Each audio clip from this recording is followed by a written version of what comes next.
جہاں تک سید ضیاء اللہ شاہ بخاری بڑا پازیٹیولی انہوں نے بات کی ہے، اور اس بیان کے اندر جتنی بھی انہوں نے گفتگو کی ہے وہ ساری کی ساری جو ہے نا وہ گفتگو ان کے اپنے مکتب فکر کے علماء اور اپنے مکتب فکر کی عوام الناس کے لیے لمحہ فکری ہے. جو کچھ انہوں نے باتیں کی ہیں میں تو ان کی ساری گفتگو کے ساتھ ایگری کرتا ہوں جو انہوں نے باتیں کی ہیں. وہی یعنی مکتبہ اہل حدیث مکتبہ فکر کے اندر جو خرابیاں ہیں جن کو انہوں نے ہائی لائٹ کیا ہے، وہی چیزیں جب ہم ہائی لائٹ کرتے ہیں تو آپ کو بری لگتی ہیں. لیکن اب اگر آپ کا اپنا بندہ ایک ڈومیننٹ پرسنالٹی پہ ہے، وہ اگر چیزیں ہائی لائٹ کر رہا ہے تو آپ کے لیے لمحہ فکری ہے کہ آپ اس کے اوپر غور و تفکر کریں کہ یہ کوئی ایک ایسا معاملہ نہیں جس کو پھینک دیا جائے. اور اس میں ان کی پوری گفتگو کا جو لب لباب ایک ہی ٹاپک ہے جس کو انہوں نے ڈسکس کیا ہے. شروع میں تو انہوں نے یعنی یہ بتایا کہ دعوت کے حوالے سے ہمارے اندر ٹالرنس ہونی چاہیے، ایک دوسرے کو آبزرو کریں، باتیں سنیں. پھر انہوں نے ناسبیت کے حوالے سے، یزیدیت کے حوالے سے، ناسبیت کہتے ہیں سیدنا علی کا جو بکس ہے، یزیدیت جو یزید کو یعنی ایک ڈومیننٹ پرسنالٹی کے طور پہ پیش کرتے ہیں حضرت حسین کو نیچا کرنے کے لیے، اور آل امیہ کو اوپر کرنے کے لیے مولا علی کو نیچے کرتے ہیں، وہ ناسبی ہوتے ہیں. اس کے حوالے سے جو کچھ انہوں نے ڈسکشن کی ہے وہ بالکل صحیح ڈسکشن کی ہے انہوں نے. اس میں انہوں نے ایک اہل حدیث عالم کا بھی ذکر کیا جو ہمارے جیلم شہر سے تعلق رکھتے تھے، فیض عالم صدیقی صاحب. فوت ہو چکے ہیں، بلکہ قتل ہو گئے تھے وہ 80s کے اندر ہی.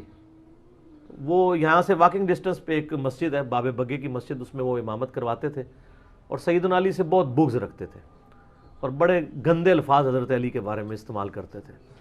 تو نعوذ باللہ من ذالک. تو وہ ایک بغض ہو جاتا ہے جب آپ کو فرقہ واریت میں آپ پڑھ دیں تو پھر آپ کو شخصیات سے نفرت ہونا شروع ہو جاتی ہے. تو اگر آپ کا شیعہ کے ساتھ اختلاف ہے تو شیعہ کے ساتھ آپ ضرور علمی اختلاف رکھیں، حضرت علی کے ساتھ تو بغض نہ رکھیں. اسی طریقے سے شیعہ کے اندر بھی جو غلو کرنے والے ہیں وہ اگر یعنی سنیوں کے ساتھ مخالفت رکھتے ہیں تو اس کا یہ مطلب تو نہیں ہے کہ آپ حضرت ابوبکر عمر عثمان کے اوپر لان تان کرنا شروع کر دیں. ایک ایکسٹریم رویہ ہوتا ہے نا، یہ دونوں طرف پایا جاتا ہے. بال وہ خیر قتل ہو گئے تھے، ان کی کتابیں اویلیبل ہیں، وہ اس قابل نہیں کہ میں ان کتابوں کا تعارف کرواؤں، ان کو مشہور کرنے کی ضرورت نہیں ہے. لیکن اللہ تعالیٰ نے اسی شہر سے آپ دیکھیں بہت بڑے لیول کی آواز اٹھائی ہے جس کے آگے تو آواز دب گئی ہے. بلکہ ان کے پورے فرقوں کے علماء عوام الناس میں جو کٹر قسم کے لوگ تھے سب کے سب پریشان ہیں کہ اب اس عالمی فتنے کے آگے بند کیسے بند آ جائے. عربی والا فتنہ یعنی آزمائش.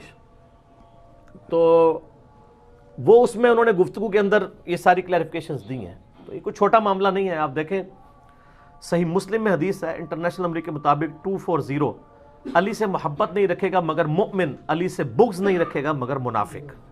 محبت علی از دا لٹمس ٹیسٹ آف ایمان. جب ہم یہ باتیں کرتے ہیں نا جو اہل حدیث یا دیوبند یا بریلویوں میں گھسے ہوئے ناسبی ہیں نا، وہ کہتے ہیں نہیں ہم حضرت علی کی کوئی شان کے انکاری تو نہیں ہے. سر آپ سے ہمارا یہ جھگڑا ہے ہی نہیں ہے. آپ انکاری نہیں ہیں لیکن اقراری بھی نہیں ہے. آپ کو حضرت علی کی شان میں کوئی ٹیکسٹ کر دے تو آپ کو مرچیں لگ جاتی ہیں. یا آپ رافضیوں والی باتیں کر رہے ہیں، آپ شیعوں والی باتیں کر لیں، آپ کر کے دیکھ لیں.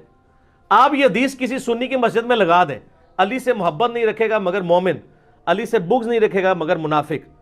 اگلی نماز میں وہاں پہ ڈسکشن نہ شروع ہوگی تو آپ مجھے آگے پکڑ لیجئے گا.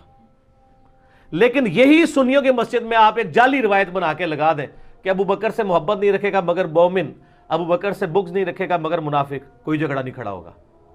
آپ چیک کر لیں اگر کسی کو یقین نہیں ہے. ہم نے تو بہت دفعہ چیک کیا ہوا ہے کیونکہ حضرت ابو بکر کنٹروورشل ہی نہیں ہے نا اہل سنت کے ہاں. حضرت علی کو ایک طرف یہ کہتے ہیں ہم مانتے بھی ہیں، واقعی مسجدوں میں تو لکھتے ہیں ابو بکر عمر عثمان و علی، لیکن جب پریکٹیکلی ماننے کی باری آتی ہے، ان کی شان بیان ہوتی ہے تو کہتے ہیں یہ شیعوں والی باتیں ہیں. فضائل صحابہ احمد بن حنبل کی کتاب میں 2 روایتیں ہیں کہ سیدنا علی کہتے ہیں کہ نبی علیہ السلام کے ریفرنس سے ظاہر بنتا ہے، وہ حدیث موقوف بنتی ہے کہ میری وجہ سے 2 فرقے گمراہ ہوں گے، ایک میری محبت میں غلو کر کے، ایک میری دشمنی میں.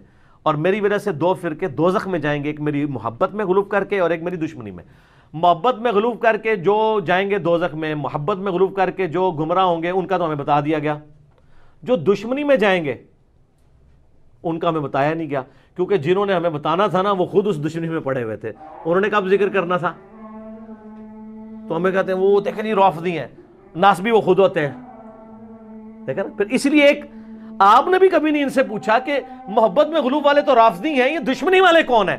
او ختم ہو گئے نے. اور اس واسطے ختم نہیں ہوئے، تسی خود ہو.